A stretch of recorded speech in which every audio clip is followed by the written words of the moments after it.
there any other conditions about it? Okay, so you can probably go to problem sheet 5, I believe.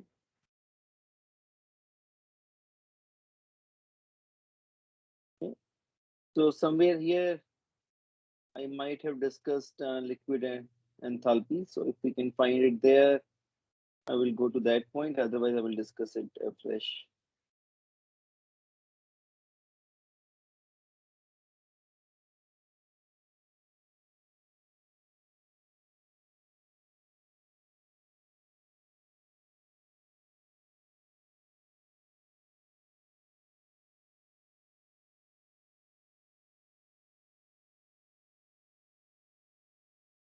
Was it discussed in any point here? Sir, the problem sheet 5 It's and 6 were not discussed due to no attendance in the session. So no, problem the sheet session 5 was. was discussed. Problem sheet 6 was not, but problem sheet 5 was. Oh, I mean, sir. this is the So appropriate place in some sense. We can just add maybe a new page. Okay. So we'll put the title at the end.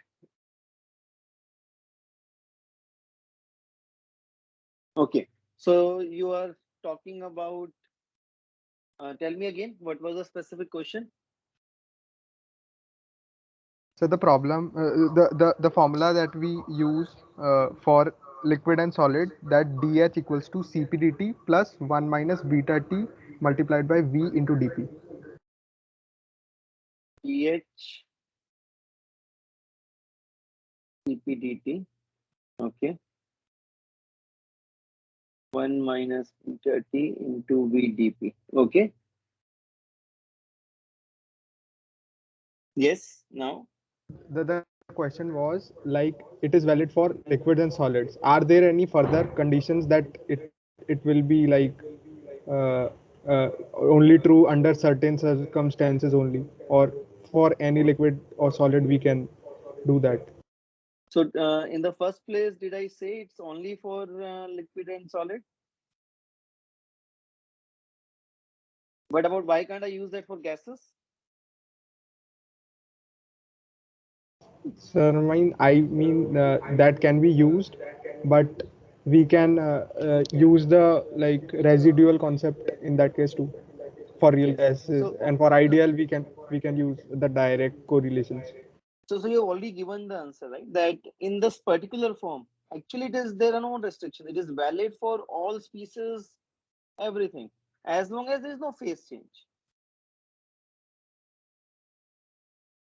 So if there is a phase change, you have to put some additional terms, right? So this is so now let's go back to that. Uh, so equation 6.6, general answer is it is valid for all species as long as you stay in the same phase. So let's go to that point now.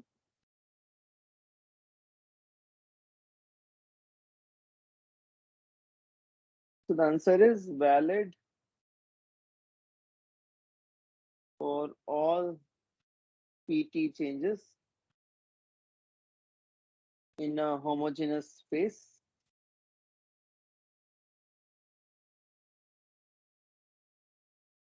of a pure species. Now in practice, again, you have already answered.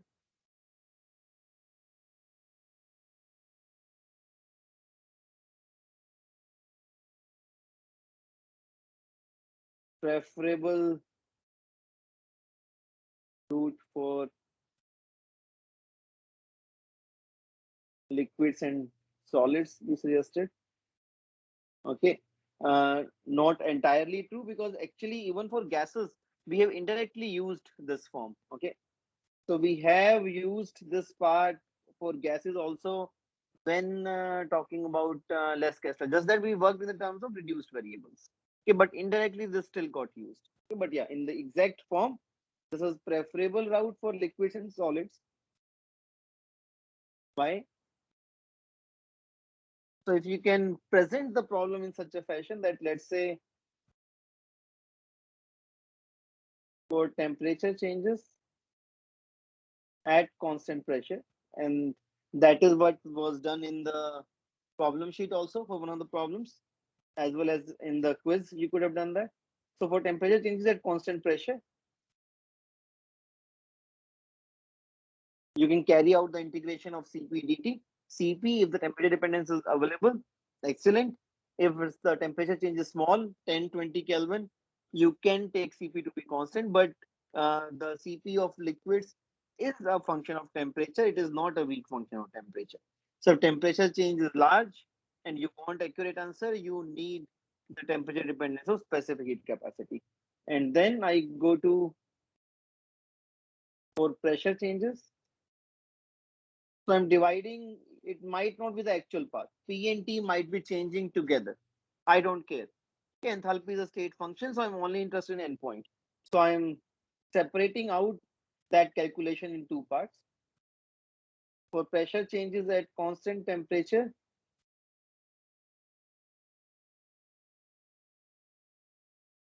this is the integral I need to solve. Beta and V of liquid are weak function of pressure. So even if the pressure change is on the order of 50 to 100 bar, you can take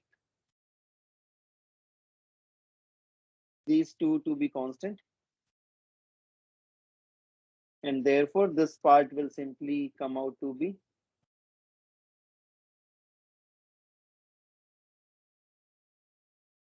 so that's where the utility happens for liquids and solids. So does that address the entire query concerning the equation for Sir, enthalpy at least calculation? for the equation it is done, but the further query can be like addressed even only after like the problem, specific problem. Yes, and quiz problem is one, but this is what actually one specific problem was discussed in the class. Okay, where throttling of I believe butane or propane, one of those was being done, and I discussed routes to calculate enthalpy of saturated liquid. So if you go to the, I don't know if you have seen the lecture, but there is one calculation in the lecture class or maybe in the discussion session of this problem sheet where we were calculating the enthalpy of saturated liquid at 1 atmosphere and minus 0.5 degrees Celsius.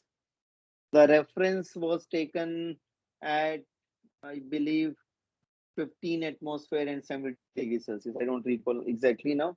So there, actually, we had used this equation for the specific case, where at 15 atmosphere, I changed the temperature to the target Then temperature. it, then at 8.1. Yeah. Yes, or yeah, whatever was the final case, depending on where you wanted to end up. So from 15 atmosphere, you were For saying the we phase went to change one we are 8.1. discussing. Yes. Yes, and this, I don't know, whatever temperature. So at minus 0.5, actually, the temperature is 1 atmosphere, the saturation temperature. So if I'm interested in going to saturation conditions, then this was 1 atmosphere. If it's the pressure is 8.1, saturation temperature is different. So this is what was done actually in either the class or the discussion session. I don't recall. And then yes, so this is how you will get the saturation enthalpy of the liquid. And then if you add to this the vaporization enthalpy at this condition, phase change, again this was done. You will get the saturation enthalpy of vapor, or sorry, the enthalpy of saturated vapor at this condition. And something very similar was being done in the quiz question also to an extent. Oh, Okay. sir, but I wanted to just ask this that uh, even it is not explicitly mentioned that it is like phase change or not, we have to see it from the data that you provided that in which phase it will exist at the inlet and at the outlet. Yes. So that is uh, where the specific query on the quiz is coming, right? So yes.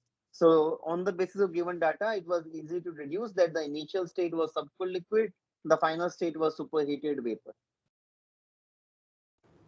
Okay, sir. Okay, so that term was missing. Okay, sir. That's fine now. Like it's addressed. Okay, all right. Any other query, question? Sir, one doubt from lecture about Mm-hmm. the throttling and the turbo expander one, like, and Mm-hmm. one for the transcritical CO2. Mm-hmm. So the first doubt is for the one for turbo expander and throttle valve. Like, can you explain again, like, what is the exact difference between the two and how we are able to like do it with the help of turbo expanded? What are the advantages like?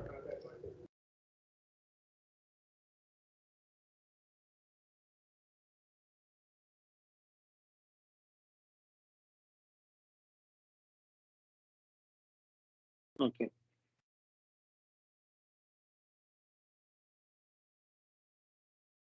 So do you have any specific query? So when you're saying how we are able to do it, you're asking uh,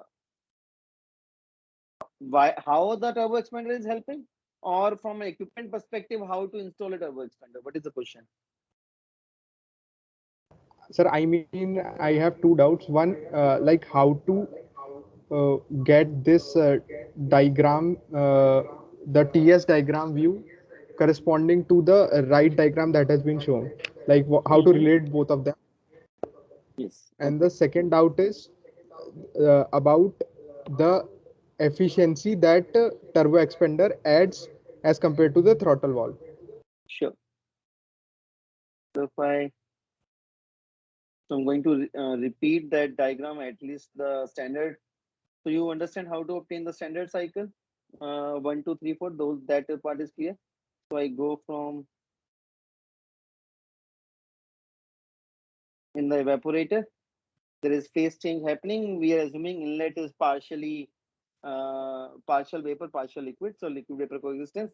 By the time I come out of the evaporator, I have to make sure that there is no liquid. Okay, sometimes between the exit of evaporator and the inlet of the compressor, liquid catcher accumulator kind of thing is put. If you go to the UG lab, you will see that between the exit of evaporator and entry to compressor, there is a small cylindrical thing placed. So kind of a cyclone like thing. So have you done the fluid particle mechanics course? Sir, it's going like, Going on. So do you understand what a cyclone is? A cyclone helps you to separate solids from fluid. yeah, So in the by UG the lab, centrifugal. yeah, by yes, it utilizes flow and yeah, centrifugal forces. So the in the UG lab, if you go, you will see that in between the evaporator exit and the compressor inlet, a cyclone type device has been put, and there its job is to separate liquid droplets from vapor. Okay, so that in the in the compressor only the vapor enters. So that, and here we are assuming the output of the evaporator is actually not containing any liquid. Okay, that's an assumption. If the conditions are different, calculations will change. Now I go in the compressor. It need not be a straight line. Just for my convenience, I'm drawing it like that.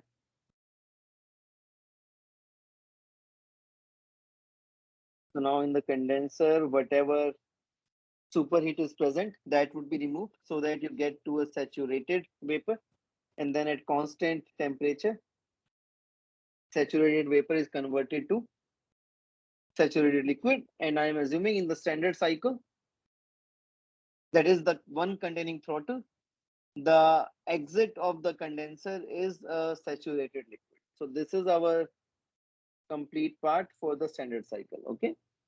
So by green, I have Sir, my standard cycle. one question here, like we plot this TS diagram from 1, 2, 3, 4 the cycle.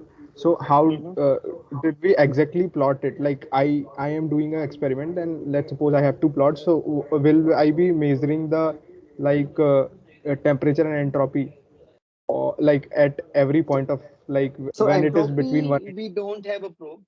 Okay, so actually Yeah, you are yes, doing sir. that kind of calculation in problem 9.1. Okay, in problem 9.1, oh, sorry, not 9.1, sorry. Which one is that? Which contains a lot of, yeah, 9.9. So problem 9.9 is doing your, asking you to do refrigeration calculations for a standard cycle. So now let us take an example. Okay. So if I want to calculate entropy at S3, right? So let's say that is the missing quantity for me. So if you go to problem 9.9, you are doing exactly that in some sense. You're calculating the state point 3 details. I need isentropic efficiency of the compressor. So that again can be separately measured in a laboratory experiment by doing more measurements. But here I am assuming the isentropic efficiency of the compressor is known to me. Okay, I'm marking it as eta S. So now let us also put the constant entropy line.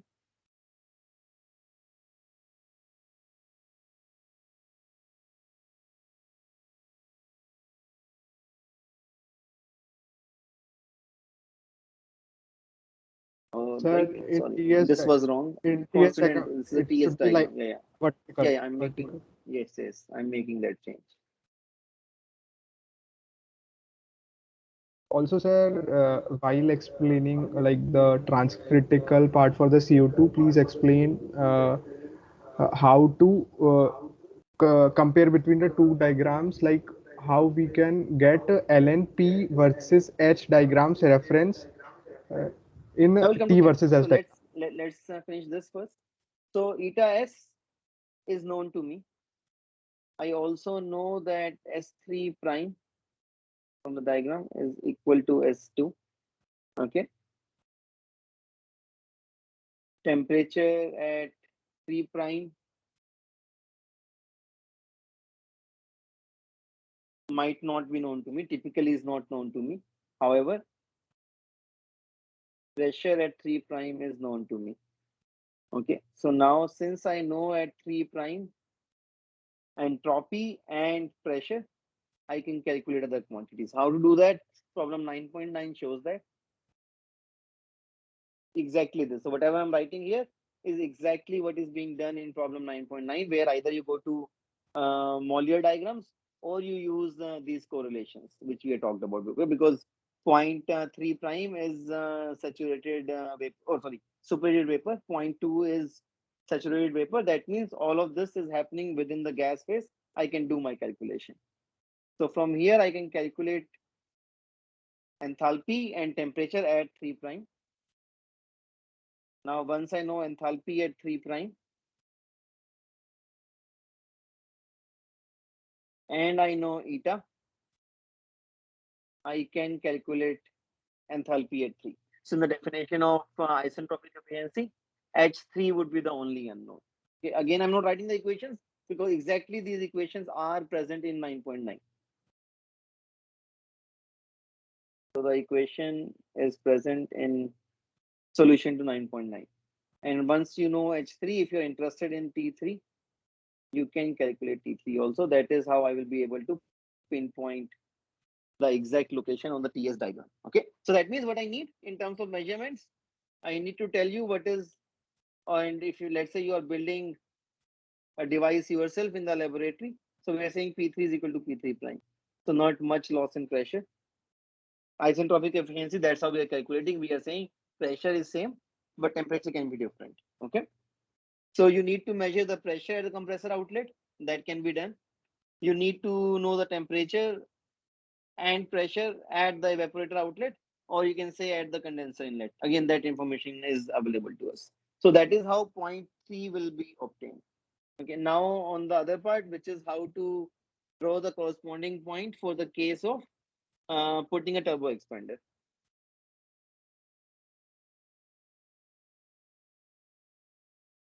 So if instead of throttle, so you have to realize throttle expansion is happening with zero work output. So that is the most inefficient use of resources, but still we do it because throttle as an equipment is very small, very cheap. Okay, so my equipment cost becomes small, my fixed cost becomes small, and the space requirement is small if I'm using a throttle valve.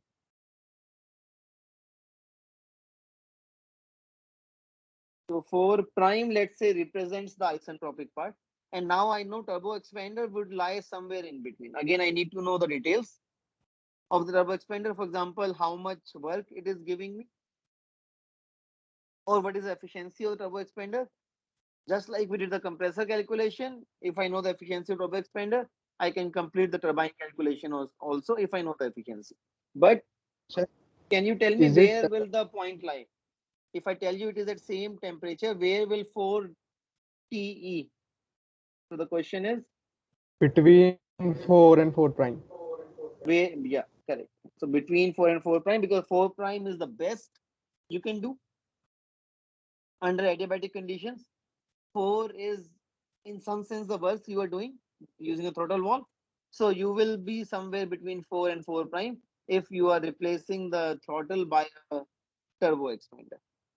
Sir, my question is this: is it implied that we are using turbo expander that would be much more efficient than throttle?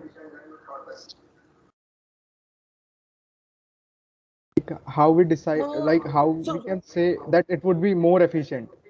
What is the basis? Like, again, it depends on the problems. Yeah, so the reason it is more efficient is because now, if you see this figure,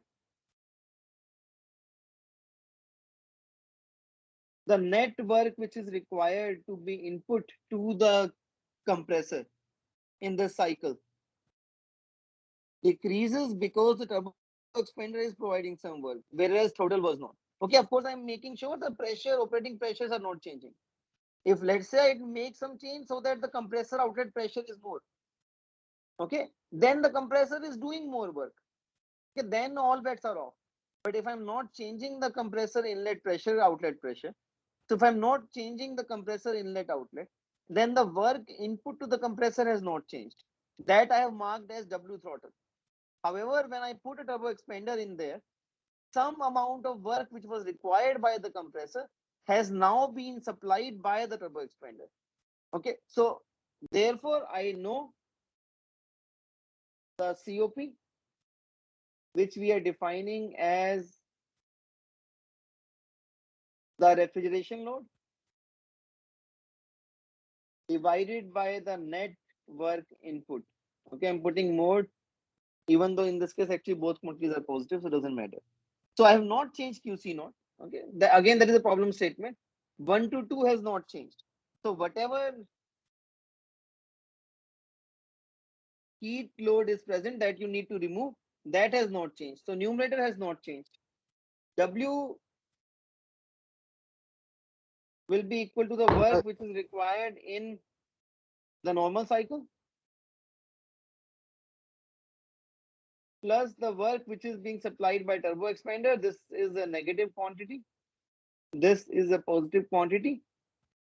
So that implies the net work will go down on replacing throttle by turbo expander. So therefore it is guaranteed given the constraints. The constraints are 1 to 2 part has not changed, so QC naught has not changed. 2 to 3 part has not changed, so the work input to the compressor has not changed. and sir, if the turbo expander is to do all the work that is required and there is no work remaining for the compressor to do, so that will be the case. We reach the point 4 prime. There will be other, so yes, you will reach, so actually you can show, because this is going to violate the second law of thermodynamics, so you can actually show that this will not be possible. If you We reach, can even we if can you, get so see, closer and closer. you can get closer and closer. So the best you can do is fully reversible expansion, right? Adiabatic reversible expansion. Then yes, you will overlap with 4 prime. Okay, you can do a fully reversible uh, compression. Then you will overlap with 3 prime. So you will get the TS cycle for a Carnot refrigerator. But even in a Carnot refrigerator, there is a network requirement. Okay, and again that we have shown in the class, that there is a network requirement even in a Carnot refrigerator. But the TS diagram for Carnot cycle, the 3 prime and 4 should be the linear line. Like it should be Yes, yes, perfectly yes, yes, yes. horizontal. Yeah, yeah. But So you make it here in this horizontal. case, it's But see, the standard vapor compression cycle is not exactly the same as a Carnot cycle. There are differences. So one main difference is coming in terms of throttle. Other main difference is coming in terms of irreversible part in the compression. Okay, this difference between 3 and 3 prime is there, but not significant. So to me, if you ask me what are the main differences would be what I'm talking about. 4 instead of 4 prime and 3 instead of 3 prime in terms of entropy.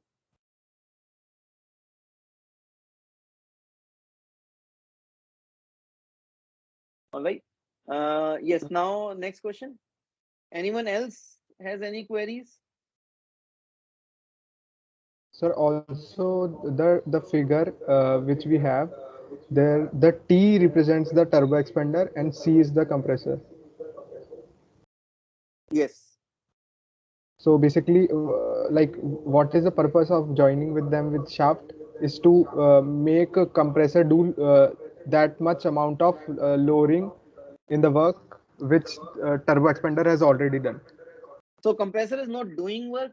There is an input of work required for the compressor. So part of that input is coming from external motor, which is again connected to the compressor via a shaft. And when you put turbo expander, part of that work is coming by another motor, you can say. So in the turbo expander cycle, you can Got imagine there are two motors, so to say. Both of them are connected to the compressor via a shaft, so that the work requirement of compressor can be satisfied. okay, sir. Okay, sir. Got it. Hmm? All right. I will discuss from my side problem.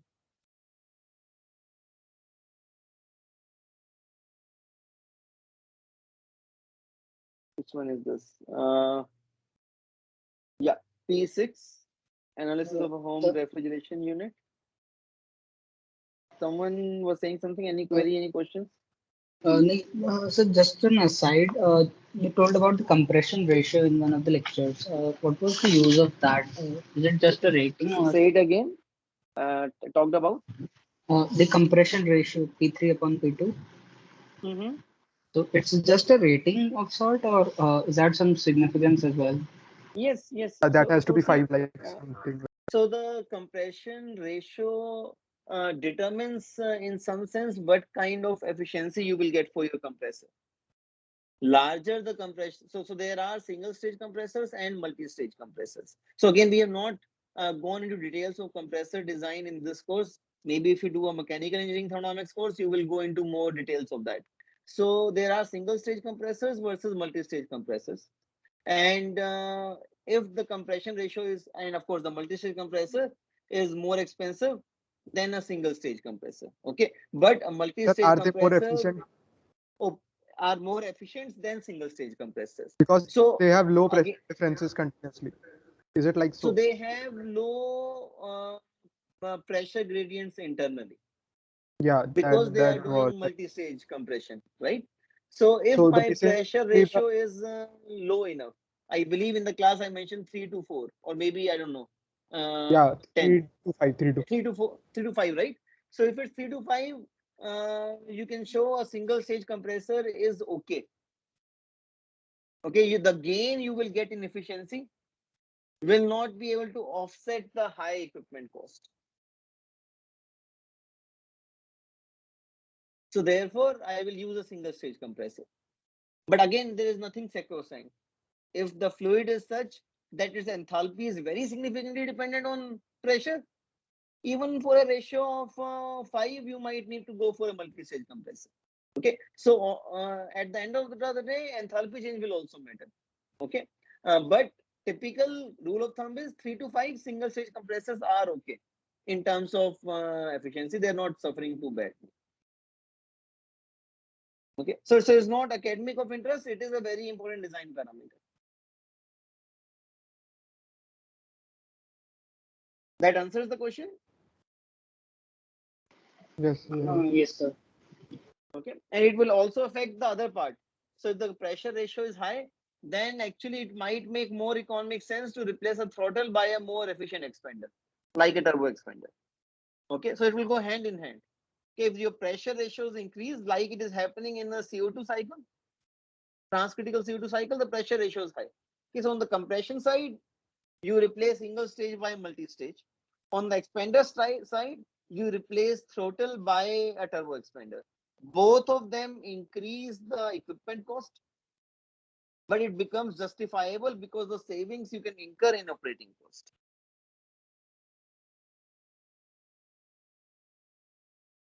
All right, so problem number 6.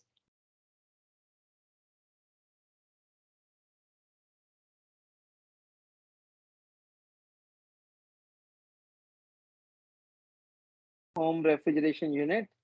Here the main challenge is you have two cooling chambers. Freezer. Can someone help me with the numbers, or I can take a look myself? What was the temperature at the freezer?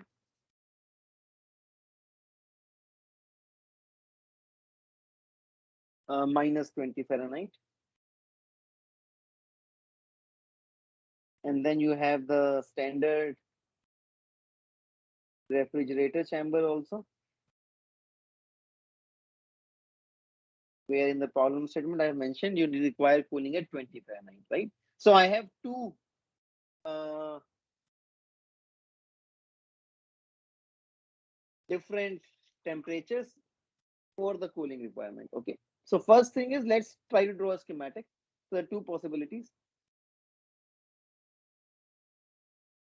So I can manage this, and actually I have not seen which one is commercially being used.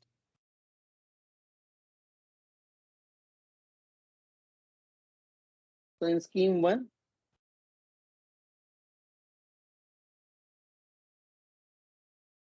I will have my first evaporator. The outlet goes to throttle. The outlet of the throttle goes to my second evaporator. So I am putting them in series. I have my compressor now. A single compressor will suffice. Single condenser.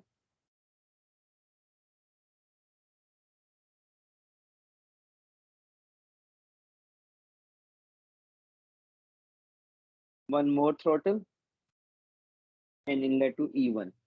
So which one is refrigerator? Which one is freezer? Evaporator 1, evaporator 2.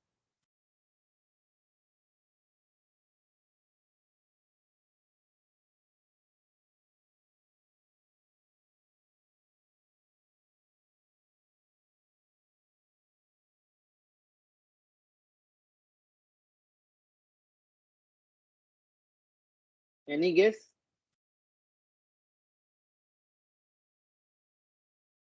Evaporator 1 would be at higher temperature.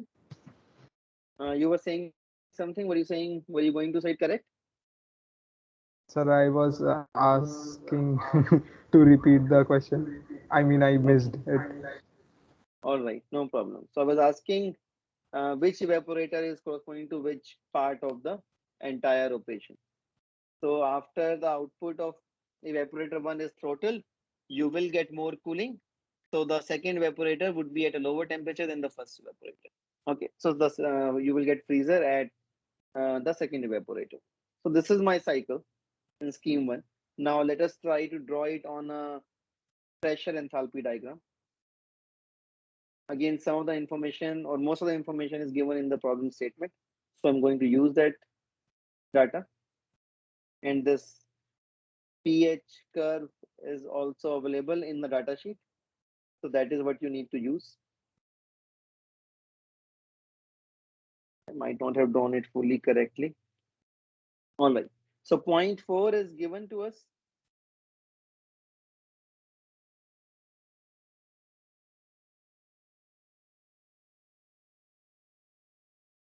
So 0.4 is a saturated vapor, 100% quality, that is given information. Okay.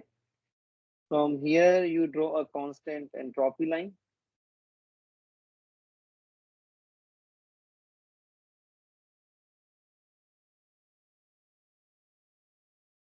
So that is my constant entropy line. So I know the compressor outlet,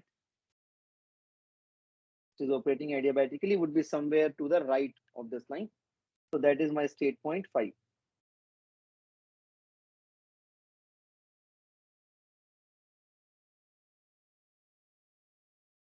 So now in the condenser, we say the operation is almost a constant pressure. There is flow, so there would be some drop in pressure, but it would be quite insignificant in terms of the kind of pressures which are involved here, tens or even hundreds of bars sometimes.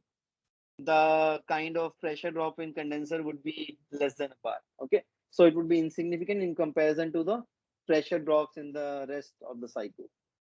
So compressor outlet is also specified to us. It is a saturated liquid. Now from 6 to 1, I am doing throttling. So there's a decrease in pressure.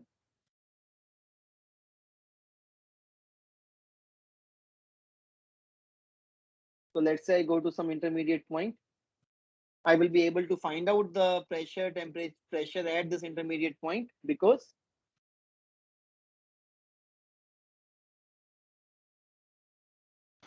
it will correspond to the saturation pressure at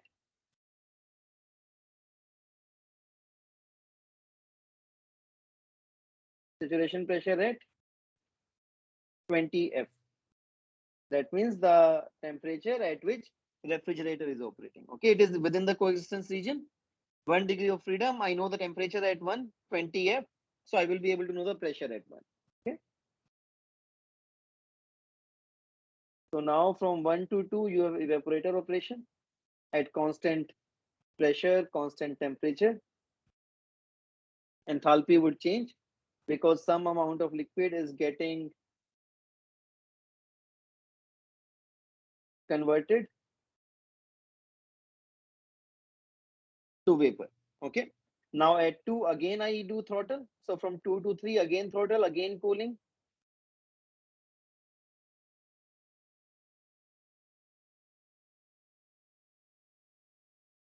Again, I know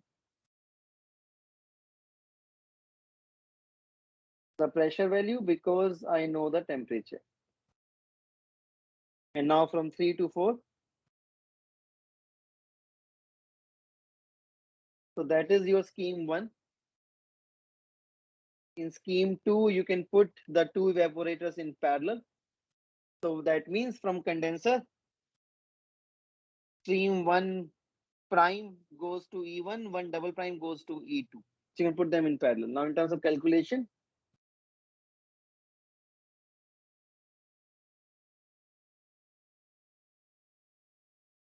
the rejection temperature is also given to us. From the data, you can find out what is the pressure at this particular temperature, saturation pressure, and enthalpy at 0.6 you can also find out. Okay, from all of this from the data sheet. All right. Now temperature at 1 I mentioned is known to us. So I can find out the pressure at this point. Because remember I asked you to draw this curve on the actual enthalpy pressure diagram or pressure enthalpy diagram. So that's why this calculation is required. Okay, now here I can read off the enthalpy of the liquid. I'm not putting the units, all of them are BTU per LBM. Enthalpy of vapor.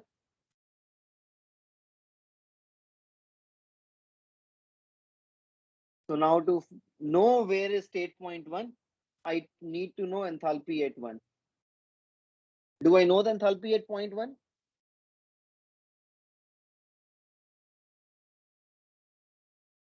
Throttle. It is at yes, sir. We can. From 6 to 1, it's a throttle. Therefore, enthalpy at 1 would be equal to enthalpy at 6 would be equal to 45. Perfect. So 45 is in between 18 and 108. That means I have drawn it correctly, right? Point 1 is in the coexistence region. So state point 1 in coexistence region, you can calculate the quality at state point 1 easily, right? And once you Sir, calculate the quality, you repeat the last line? How we are assured that it will be in coexistent region by seeing the entropy. enthalpy at point, no, enthalpy Sorry, is 45, enthalpy of saturated liquid is 18, enthalpy of saturated vapor is 108. okay. I got it. I got it. Yes, sir. Okay, so from here you can calculate X also. Okay, and anyways, because you have to draw on the enthalpy pressure diagram, so as soon as you know the enthalpy at state point 1, you can easily pinpoint the location of state point 1. So that is how state point 1 pinpointed. Similarly, you can repeat from 1 to 2. You know the refrigeration load. It is given that the refrigeration load is same as evaporator load. So what that means, sorry, is same as freezer load. So what that means is, so refrigeration load is given to be equal to freezer load. So I'm just giving some tidbits of how to find the missing information. That means enthalpy change across evaporator 1, which is H2 minus H1, would be equal to enthalpy change across evaporator 2, H4 minus H3. So one more equation I have obtained. From this equation, some of the other missing enthalpies I will be able to calculate. Okay, H4 is known to me. H2 and H3 are my unknowns. Using these equations, H2 and H3 also you will be able to pinpoint. Okay, so that is the overall procedure. H2 and H3 are equal. Okay, so Sir, from this why they are equation, equal? Like which refrigerator ones are load equal? and freezer. That is given. That is a given problem statement. Okay. So then Okay, it's but that is a tidbit you need to know. So you need to know, because when you are designing, so the reason it is a given, so they need not be always equal, but they need to be specified. Okay, I need to know correct. as a design engineer how much stuff you would put in the freezer, what will be the heating load or refrigeration load, how much stuff you would put in the lower chamber, refrigeration chamber, what will be the refrigeration load. Okay, as a design engineer, I will need to know that. Okay, Yes, sir, so now got the it. problem with this design which I have made here is it can be difficult to control because even in E2 are in series. Okay, so my guess is maybe I will check it later. Commercially, second scheme is being used. Second scheme, I will just show part of it. So I come from condenser outlet, which is 6. Now this condenser outlet you send to 2 separate throttle valves. Okay, and I can put a controller at this distribution node. So I can control how much goes above, how much goes below.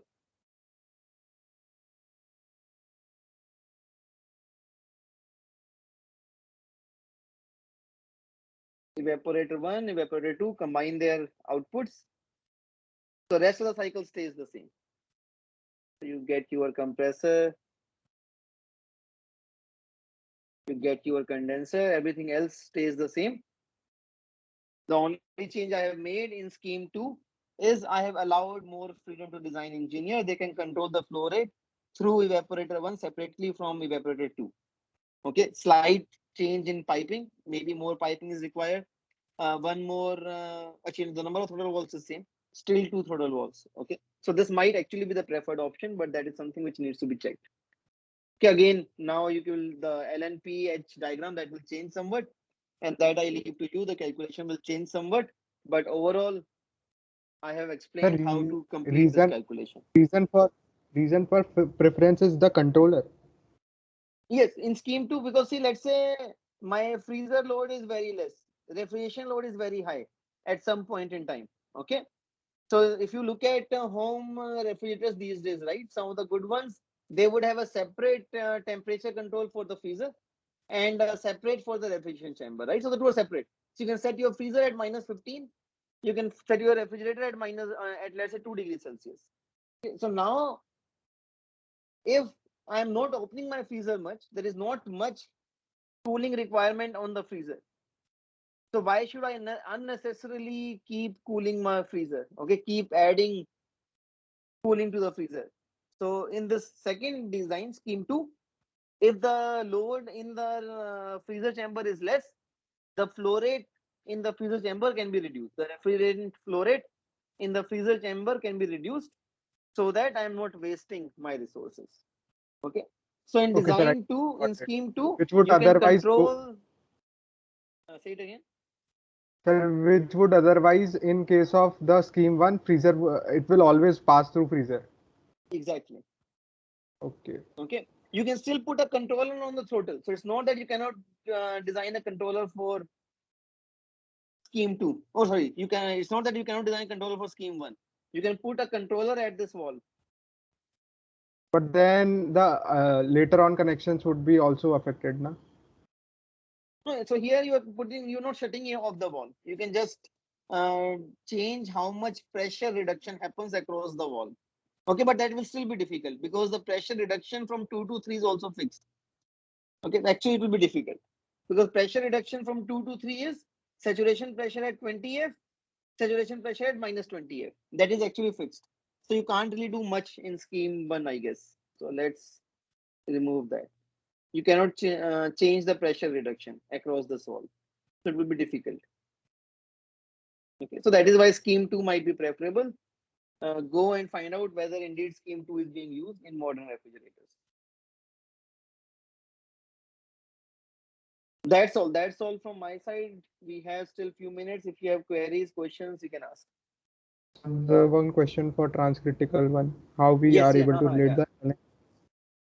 the. Tell me again, what was the specific query on that transcritical cycle?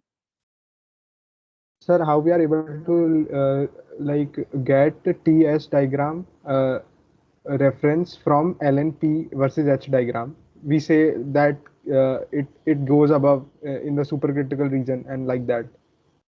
So how we are able to But get that for the that I don't have to go to TS. Even from here, I can tell it's going above the supercritical. I yeah but so are you that's asking why it clear is from going here. above the critical? Yeah, that is the reason is this because the I think the pressure difference is not much No. between the point one The and reason is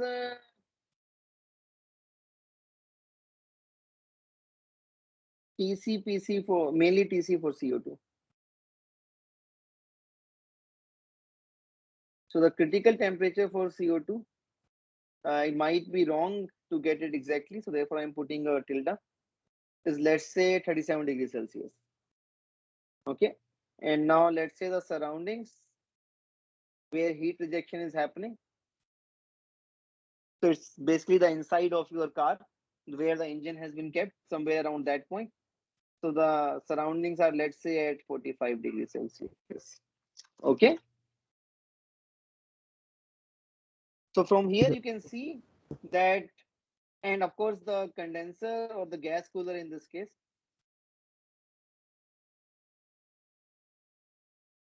Gas cooler needs to be so that let's say temperature of gas cooler is TH.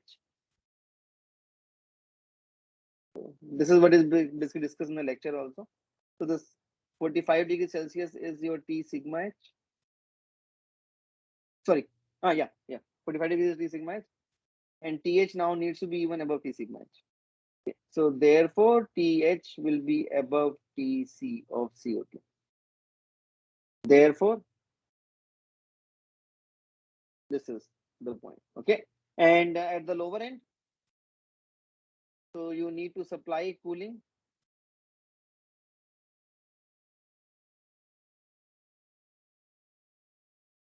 So I need to, let's say, maintain surroundings somewhere at around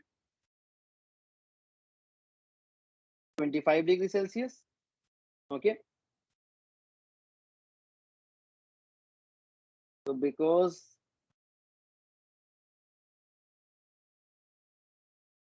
for CO2, the two surrounding temperatures are on two sides of the critical temperature.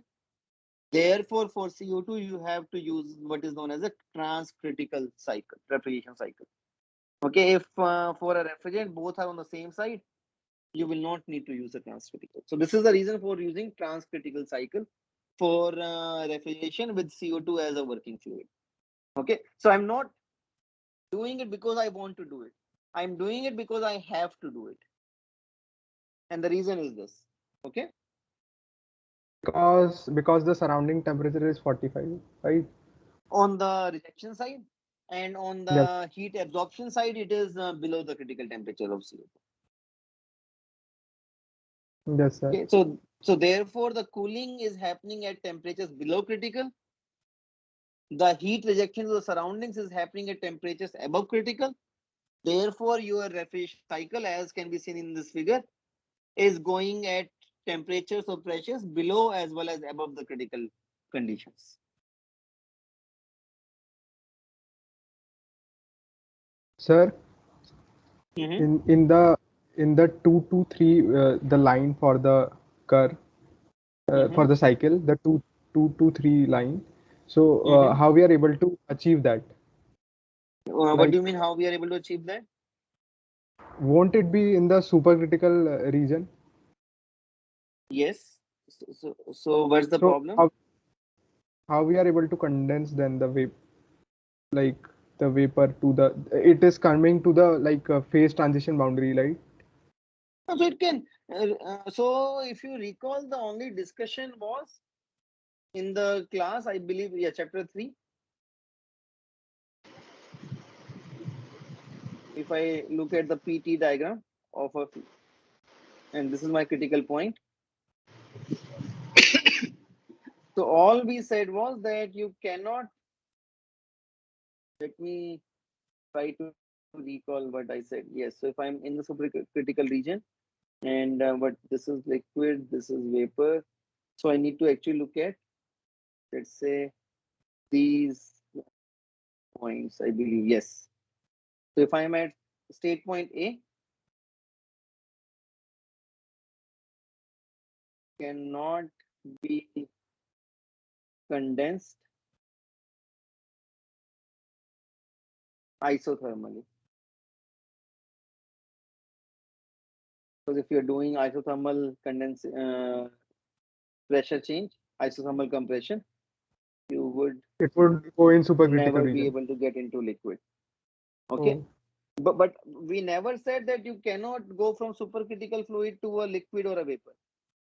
I mean, if you change both P and T, then anything is possible, right? It is just a state change. Okay, and here okay, sir. Okay, specifically in a gas cooler, it's a heat exchanger.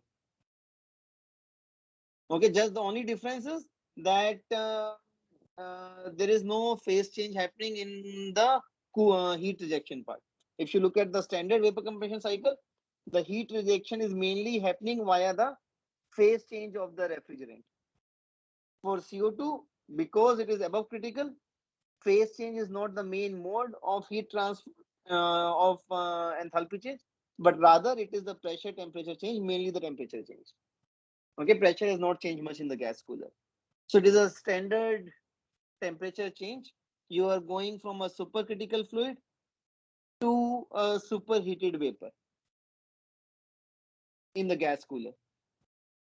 okay. And if we consider the normal cycle, that point 2 would be above than the point 3. Means it will have more enthalpy.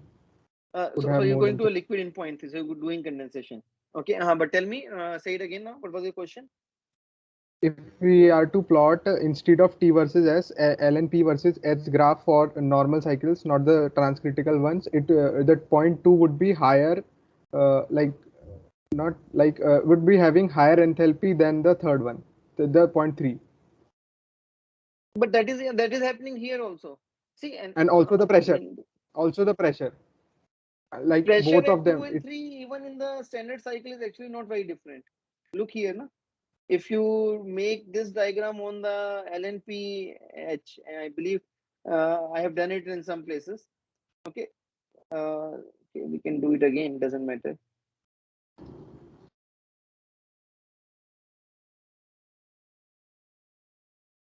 So the reason pressure is, so I am plotting the logarithm of pressure. Okay.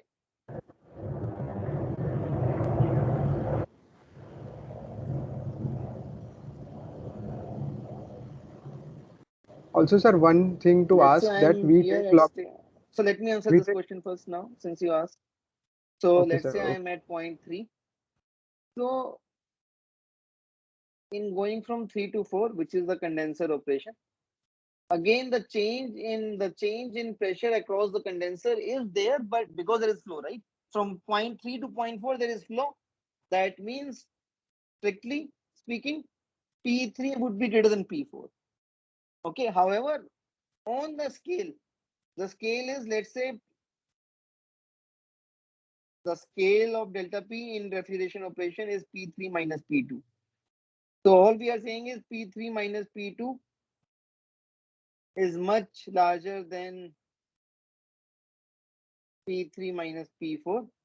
Therefore, it is not visible. The changes in pressure from P3 to P4 are not visible on the scale of the figure. Okay, they are essentially immaterial. Now you can ask, what were you asking? Sir, also the one thing that we take the logarithm of the p, so the basic nature of the curve that would have been in the p versus h would be same, but only it would be like uh, because logarithm is there, so it would be like squeezed up. The graph would be squeezed up. Yeah, so the reason we are using logarithm is because the pressure variations are high. Okay, the scale of pressure variation is in tens or hundreds of bars. Okay, whereas the scale of temperature variation was maybe 10, 20, 30 Kelvin. Whereas scale of pressure variation for a 10, 20 Kelvin variation in temperature, if you look at how much saturation pressure changes, it can change on a scale of hundreds of bars. Okay, sir. So Okay, sir. therefore we are using logarithm. But yes, the nature of logarithm is that high values become compressed and low values become stretched. That is the nature of a logarithm curve. Yes, sir. Yes, sir. Okay. Hmm. Okay, anything else? So basically, the difference in the transcritical and the normal one is that there is a phase change in the 2 to 3 part in the normal one, and that could not happen for the transcritical case. There is actually a phase change in there also, but not in the normal sense. So if you look at the transcritical, then state point 3, by the time you are at state point 3, you have liquid. Yeah, yeah, Okay, but yeah. here you are going from a fluid, supercritical fluid, to liquid state. So the enthalpy change associated with phase change is not available to you. The enthalpy change is not discontinuous.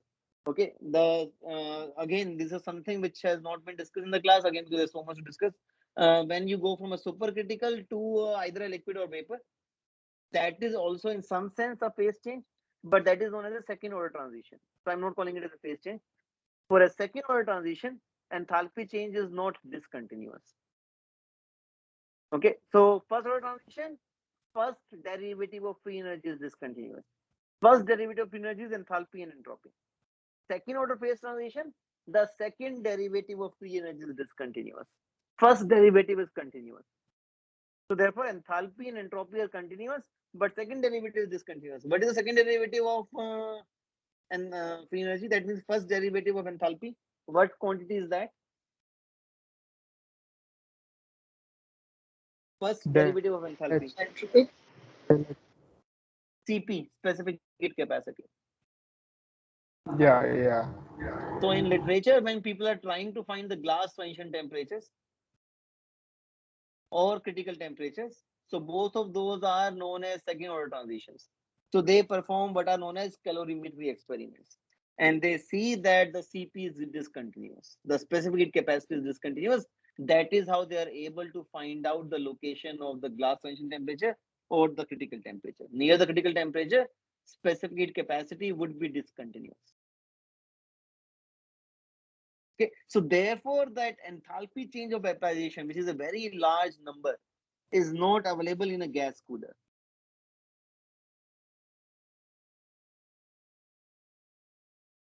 Okay.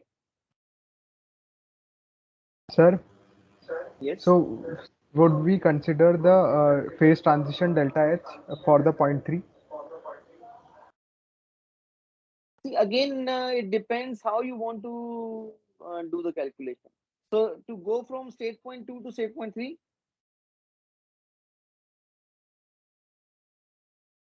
all I need is I need to find out what is the enthalpy difference, right? You are free to choose your path from 2 to 3. Okay.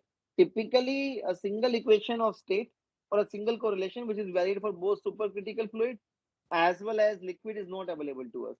Okay. So I might need to do something out of the textbook in terms of finding out this change.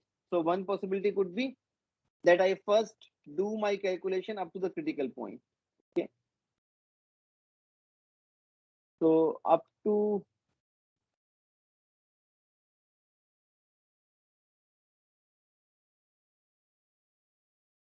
PC and some in between temperature, let's say maybe I go to even TC. So I might break this up into going from 2 to PCTC. Okay, or maybe PC and some other temperature. I can say PC and T3 also.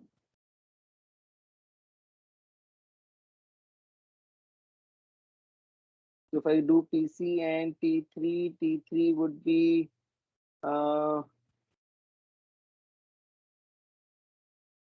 Sir, it would be on the curve, na? so T3 is below PC, or actually no, T3 would be above T3. Yeah, so I can go to PC and T3 so that I'm not changing the nature of. So the reason I'm doing this is I can ensure that this calculation can be done via correlations available for supercritical fluid. I will use equations that are specific for supercritical fluid to do this calculation. Now from PC and T3, I need to go to H3. So that means I need to change PC to P3. This can be difficult.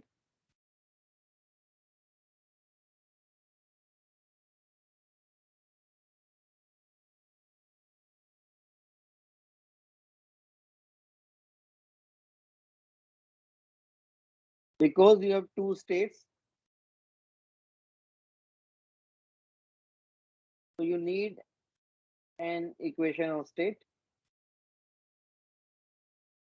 that is valid for both phases. Again, these are available. So that is one route I can follow. So part of the calculation I do in the supercritical region. The other part of the calculation I have to do from supercritical to a liquid state. Okay. So 0.3, let me see, actually pressure is above the critical. And actually 0.3 would also be supercritical. Okay, not. I have to revisit that. It will be supercritical fluid. 0.3, the temperature would also be above critical, and pressure could also be above critical.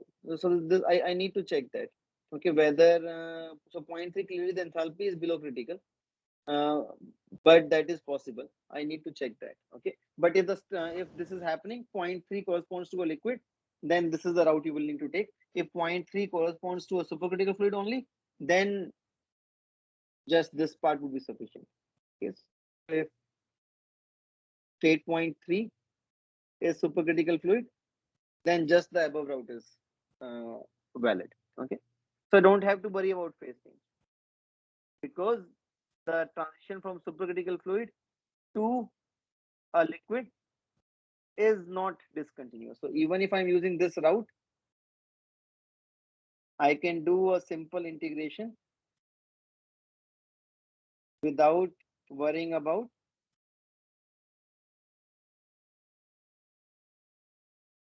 enthalpy changes on phase change because enthalpy is continuous. The reason when you're talking about liquid to vapor, you have to worry about this term separately because enthalpy is discontinuous for a liquid to vapor transition. For a supercritical fluid to liquid transition, it is not discontinuous. So if you have an equation of state that models both, you can do integration without worrying about delta H of phase change. Okay.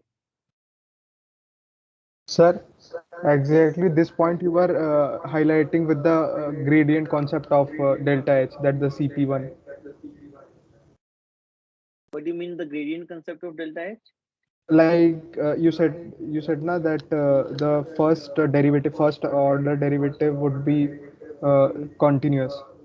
Yes, yes, yes. So for supercritical fluid to liquid or supercritical fluid to vapor, the enthalpy and entropy changes would be continuous. So Okay, therefore, I can okay. carry out the Here I integration. didn't got it correct. Now I got it. Okay, perfect. All right. Anything else? Not as yet, but sir, can I ask doubt once compiled in the next lecture too? Sure, sure. Yes, you can. Okay. Okay, sir. All Thank you, right. sir. Welcome. So we'll close the session.